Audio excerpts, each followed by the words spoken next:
Hi friends, welcome back to my YouTube channel. അപ്പോൾ ഇന്നത്തെ നമ്മുടെ റെസിപ്പി ഒരു നാടൻ റെസിപ്പിയാണ്. ചക്കക്കുരു വെച്ചിട്ടാണ് ഉണ്ടാക്കുന്നത്. ചക്കക്കുരു മുളകിട്ടതാണ്. അപ്പോൾ നമുക്കിപ്പോൾ ചക്കയുടെ സീസൺ ആയതുകൊണ്ട് ഒരുപാട് ചക്കക്കുരു ഒക്കെ ഉണ്ടാവും. അപ്പോൾ നമുക്ക് ചക്കക്കുരു വെച്ചിട്ട് ഉണ്ടാക്കാൻ പറ്റുന്ന നല്ലൊരു റെസിപ്പിയാണ്. അപ്പോൾ വീട്ടിൽ വേറെ കറിയൊന്നും ഇല്ലെങ്കിൽ നമുക്കിത് ഉണ്ടാക്കാം. കൂടെ ഒരു ഉണക്കമീനൊക്കെ ഉണ്ടെങ്കിൽ നമുക്ക് ചോറൊക്കെ കഴിക്കാൻ പറ്റും. നല്ലൊരു കറിയാണ്. വേറെ കറിയൊന്നും വേണ്ട ഈ കറി ഉണ്ടെങ്കിൽ. അപ്പോൾ നമുക്കത് എങ്ങനെ ഉണ്ടാക്കും നോക്കിയാലോ. അപ്പോൾ അതിന് ചക്കക്കുരു വേണം. ചക്കക്കുരു ഉണങ്ങിയിട്ടുള്ളതാണ്. ചക്കക്കുരു നമ്മളെപ്പോഴും ചക്ക ക്ലീൻ ചെയ്തിട്ട് നമ്മൾ കുറച്ച് ദിവസം കഴിഞ്ഞിട്ട് എടുക്കുമ്പോഴാണ് നല്ല വൃത്തിയായിട്ട് നമുക്ക് തൊലിയൊക്കെ കളയാൻ പറ്റുന്നത്. അങ്ങനെ തൊലിയൊക്കെ കളഞ്ഞെടുത്തിട്ടാണ്. ആ വെള്ള ഭാഗം മാത്രമേ ഞാൻ കളഞ്ഞെടുത്തിട്ടുള്ളൂ. നിങ്ങൾക്കിത് ഈ ചുമപ്പ് ഭാഗം കളയുന്നവരുണ്ട്, ഞാനിത് കളയാറില്ല. അപ്പോൾ അത് നമുക്ക് രണ്ട് കഷ്ണമാക്കിയിട്ട് നമുക്കിത് ഒന്ന് മുറിച്ചെടുക്കാം. ചക്കക്കുരു പല ടൈപ്പ് ഉണ്ട്. പെട്ടെന്ന് വേവുന്നതും വേവാത്തതും നല്ല പൊടിയുള്ളതും ഒക്കെ ഉണ്ട്. അപ്പോൾ നല്ല ചക്കക്കുരു ആകുമ്പോൾ നമുക്ക് കറിയൊന്നും നല്ല ടേസ്റ്റ് ഉണ്ടാവും. ചക്കക്കുരുവിനനുസരിച്ചിരിക്കും കറിയുടെ ടേസ്റ്റ്. പിന്നെ നല്ല ചക്കക്കുരുവാണ്, പെട്ടെന്ന് വേവുന്ന നല്ല ചക്കക്കുരുവാണ്. ഞാനിത് എല്ലാതും കൂടെ രണ്ട് കഷ്ണാക്കിയിട്ട് മുറിച്ച് വെച്ചിട്ടുണ്ട്. നമുക്കിതൊന്ന് വേവിച്ചെടുക്കാം. ഞാനിത് കുക്കറിലാണ് വേവിച്ചെടുക്കുന്നത്. അപ്പോൾ നമുക്ക് പെട്ടെന്ന് വെന്ത് കിട്ടും. അപ്പോൾ ചക്കക്കുരെല്ലാം നമുക്ക് കുക്കറിലേക്ക് ഒന്ന് ഇട്ട് കൊടുക്കാം. കഴുകി വൃത്തിയാക്കി വെച്ചിട്ടുള്ളതാണ്. അപ്പോൾ എല്ലാം ഇട്ട് കൊടുക്കാം. നമുക്കതിലേക്ക് ഒരു 2 പച്ചമുളക്, നല്ല എരിവുള്ളതായതുകൊണ്ട് 2 പച്ചമുളക്, പിന്നെ കുറച്ച് കറിവേപ്പില, ഒരു സവാള ചേർത്ത് കൊടുക്കാം. പിന്നെ പുളിയാണ് ഞാൻ കൊടുത്തിട്ടുള്ളത്. കുരുമില്ലാത്ത പുളി ആയതുകൊണ്ട് അങ്ങനെ ചേർത്ത് കൊടുത്തിട്ടുണ്ട്. നിങ്ങൾക്ക് വേണമെങ്കിൽ മാങ്ങ കയ്യിലുണ്ടെങ്കിൽ മാങ്ങ ചേർത്ത് കൊടുക്കാം. ഇപ്പോൾ പച്ചമാങ്ങ ഇല്ലാത്തതുകൊണ്ട് ഞാൻ ചേർത്ത് കൊടുക്കാത്ത, അല്ലെങ്കിൽ മാങ്ങയും പുളിയും കൂടി മിക്സ് ചെയ്ത് ചേർത്ത് കൊടുക്കുക. അപ്പോൾ ഒന്ന് അളവൊന്ന് കുറച്ചാൽ മതി. ഇപ്പോൾ മാങ്ങ ഒക്കെ പഴുത്തതായതുകൊണ്ടാണ് ഞാനിങ്ങനെ പുളി ചേർത്ത് കൊടുത്തിട്ടുള്ളത്. അപ്പോൾ പിന്നെ ഇനി അതിലേക്ക് ആവശ്യത്തിനുള്ള ഉപ്പ് ചേർത്ത് കൊടുക്കാം. പിന്നെ ഒരു 3/4 ടീസ്പൂൺ മഞ്ഞൾപ്പൊടി, ഒരു 2.5 ടീസ്പൂണൊക്കെ മുളക് പൊടി ചേർത്ത് കൊടുക്കാം. 1 ടീസ്പൂൺ കാശ്മീരി ചില്ലി പൗഡർ കൂടെയാണ്, അങ്ങനെ ചേർത്ത് കൊടുക്കാം. ഇനി ഇത് വേവാൻ ആവശ്യത്തിനുള്ള വെള്ളം ഒഴിച്ചു കൊടുക്കാം. ഒരു 1/4 കപ്പ് വെള്ളമൊക്കെ ഒഴിച്ചു കൊടുത്തിട്ടുണ്ട്. നന്നായിട്ടൊന്ന് വേവിച്ചെടുക്കാം.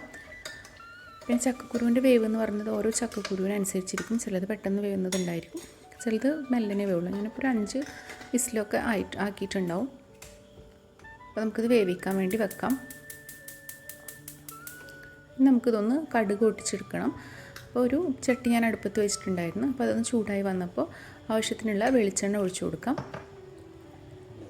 പിന്നെ അതിലേക്ക് നമുക്ക് കടുക് ചേർത്ത് കൊടുക്കാം. ചട്ടി ഒന്ന് ചൂടായിട്ട് വരുമ്പോൾ, വെളിച്ചെണ്ണ ഒന്ന് ചൂടായിട്ട് വരുമ്പോൾ നമുക്ക് അതിലേക്ക് ആവശ്യത്തിനുള്ള കടുക് ചേർത്ത് കൊടുക്കാം. കടുക് മാത്രം പൊട്ടിച്ചിട്ടും ഇതെടുക്കാം. ഞാനതിൽ ചെറിയ ഉള്ളി കൂടി ചേർത്തിട്ടാണ് ഇതൊന്ന് വറവിടുന്നത്. അപ്പോൾ നല്ലൊരു ടേസ്റ്റും നല്ലൊരു ഫ്ലേവറും ഉണ്ടായിരിക്കും. കടുക് മാത്രം പൊട്ടിച്ചാലും കുഴപ്പമില്ല. മാങ്ങ ഇടുമ്പോഴാണ് ഒന്നുകൂടെ ടേസ്റ്റ്. മാങ്ങ ഇല്ലാത്തതുകൊണ്ടാണ് ഞാൻ പുളി ചേർത്തിട്ടുള്ളത്. ഈ കടുകൊന്ന് പൊട്ടി വരുമ്പോൾ നമുക്കിതിലേക്ക് ഉണക്കമുളക് ചേർത്ത് കൊടുക്കാം. ഒരു 2-4 ഉണക്കമുളക് ചേർത്ത് കൊടുത്തിട്ടുണ്ട്. ഇനി ഉണക്കമുളകൊന്ന് മൂത്ത് വരുമ്പോൾ നമുക്ക് ചെറിയ ഉള്ളി ഒന്ന് ചേർത്ത് കൊടുക്കാം. ഒരു 6-7 ചെറിയ ഉള്ളിയൊക്കെ ഞാൻ ചേർത്ത് കൊടുത്തിട്ടുണ്ട്. ചെറിയ ഉള്ളി ഇങ്ങനെ മൂപ്പിക്കുമ്പോൾ നല്ലൊരു സ്മെല്ലാണല്ലോ. അപ്പോൾ ആ ടൈമിൽ ഇവിടെ നമ്മുടെ ചക്കൂരൊക്കെ നന്നായിട്ട് വെന്തിട്ടുണ്ട്. നല്ല പെട്ടെന്ന് ഇങ്ങനെ ഉടയുന്നൊരു ടൈപ്പായിട്ട്, ഭയങ്കരമായിട്ട് ഇങ്ങനെ മാഷ് ചെയ്തെടുക്കണ്ട, എന്നാലും കുറച്ചൊന്ന് ഉടച്ചു കൊടുക്കാം. ചക്കൂരൊക്കെ ആയിട്ട് വന്നിട്ടുണ്ട്. നമ്മുടെ ഉള്ളിയൊക്കെ ഒന്ന് മൂത്ത് വരുന്നുണ്ട്. അപ്പോൾ അതിലേക്ക് കുറച്ച് കറിവേപ്പില ചേർത്ത് കൊടുക്കാം. ഇത് വളരെ പെട്ടെന്ന് ഉണ്ടാക്കാൻ പറ്റും. ചക്കൂര നന്നാക്കുന്ന ഒരു പണി മാത്രമേ ഉള്ളൂ, പക്ഷെ നല്ല ടേസ്റ്റാണ് ചോറിലേക്ക് കഴിക്കാൻ. അപ്പം ഉള്ളിയൊക്കെ നന്നായിട്ട് മൂത്തിട്ട് വന്നിട്ടുണ്ട്. നമുക്ക് വേവിച്ച് വെച്ചിട്ടുള്ള ചക്കക്കുരു നമുക്കതിലേക്ക് ചേർത്ത് കൊടുക്കാം. ചക്കക്കുരു ആ വെള്ളം എല്ലാം കൂടി മിക്സിയിൽ ചേർത്ത് കൊടുക്കാം. നിങ്ങൾക്ക് കുറച്ചും കൂടെ വെള്ളം വേണമെന്നുണ്ടെങ്കിൽ ആദ്യം വേവിക്കുമ്പോൾ കൂടുതലായിട്ട് വെള്ളം ചേർക്കാം. ഞാൻ അധികം വെള്ളമില്ലാതെ കുറച്ചൊന്ന് കുറുകിയ രൂപത്തിലാണ് ഉണ്ടാക്കിയിട്ടുള്ളത്. ഈ ടൈമിൽ നമ്മൾ നന്നായിട്ട് മിക്സ് ചെയ്ത് കൊടുക്കാം. വേണമെങ്കിൽ ചെറുതായിട്ടൊന്ന് ചക്കക്കുരു ഉടച്ചും കൊടുക്കാം. ചക്കക്കുരുവിനനുസരിച്ചിരിക്കും കറിയുടെ ഒരു ടേസ്റ്റും ഇതും. ചില ചക്കക്കുരു അത്ര നന്നാവില്ല, അപ്പോൾ അതിനനുസരിച്ചിരിക്കും. നമ്മുടെ കറി ഇവിടെ റെഡി ആയിട്ടുണ്ട്. ഒന്ന് തിളച്ച് വരട്ടെ. കറി റെഡി ആയിട്ടുണ്ട്. നല്ല ടേസ്റ്റാണ്. ഇത് ചോറിൻ്റെ കൂടെ ഇത് മാത്രം മതി നമുക്ക് കഴിക്കാൻ. ഒരു ഉണക്കമീനും കൂടെ ഉണ്ടെങ്കിൽ അടിപൊളിയായിട്ട് കഴിക്കാൻ പറ്റും.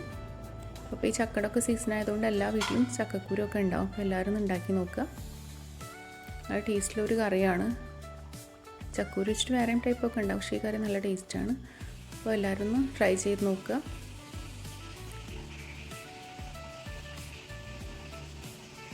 വീഡിയോ ഇഷ്ടപ്പെട്ടെങ്കിൽ ചാനലൊന്ന് സബ്സ്ക്രൈബ് ചെയ്യുക, സപ്പോർട്ട് ചെയ്യുക.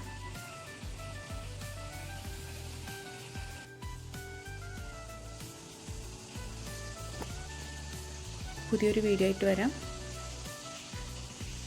Thank you.